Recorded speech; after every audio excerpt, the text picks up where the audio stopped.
रवि एक खोजी पत्रकार था जिसको एक चिट्ठी मिलती है जिस पर नाम नहीं था, सिर्फ एक लाइन, सच जानना है तो रानकपुर आओ, लेकिन लौटने की उम्मीद मत करना। मीरा उसकी दोस्त और वीडियोग्राफर साथ चलने को तैयार होती है। वह दोनों निकलते हैं हिमाचल के घने जंगल में बसे रानकपुर गांव की ओर। रास्ते में टूटी सड़कें, सूखे पेड़ और एक खामोशी का एहसास। गांव में घुसते ही लोग छिप जाते हैं, कोई स्वागत नहीं करता। एक बूढ़ा चाय वाला फुसफुसाता है, वो आज फिर जलेगी, पूर्णिमा है आज। वो मिलते हैं दादी अम्मा से, जो कहती हैं जो जानना है सूर्यास्त के बाद आना। अब दिन में ये कहानी नहीं बताई जाती बेटा, श्राप की कहानी। 100 साल पहले गांव में कामनी नाम की एक औरत रहती थी, सुंदर, अकेली और रहस्यमयी। गांव वालों ने उसे चुड़ैल मान लिया और उसे जला डाला। मरते समय उसका श्राप था, पूर्णिमा की हर रात जिस घर में रोशनी होगी वहाँ मेरी मौत का बदला लिया जाएगा।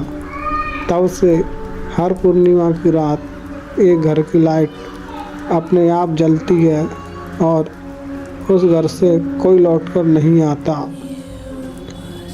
रवि और मीरा गांव की सबसे पुरानी और जली हुई हवेली में जाते हैं। दीवारों पर खून के निशान, जलने की बदबू और एक बंद कमरा जिसे कोई नहीं खोलता।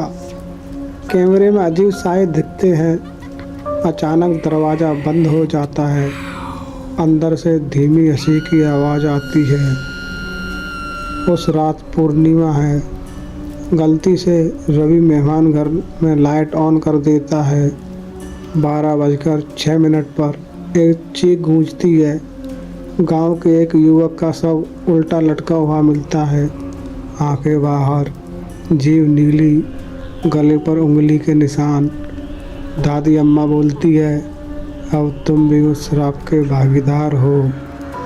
पंडित शास्त्री बताते हैं, कामनी की आत्मा को मुक्ति तभी मिलेगी जब उसकी राख को सूर्योदय से पहले नदी में बहा दिया जाए।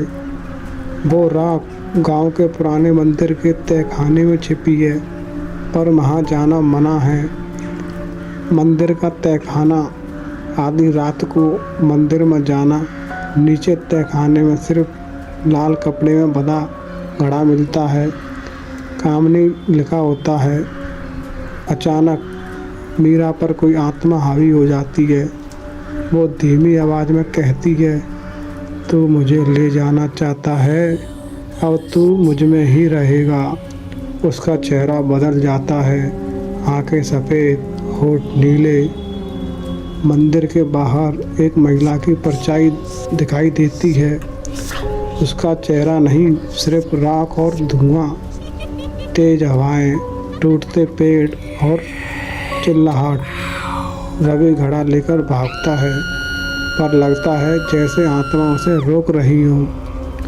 भागते भागते रवि का शरीर थक चुका है, लेकिन वो रुकता नहीं।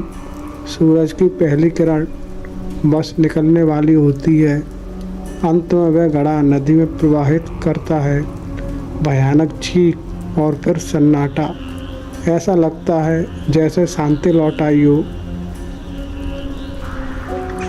दिल्ली में वापस रवि वीडियो एडिट करता है।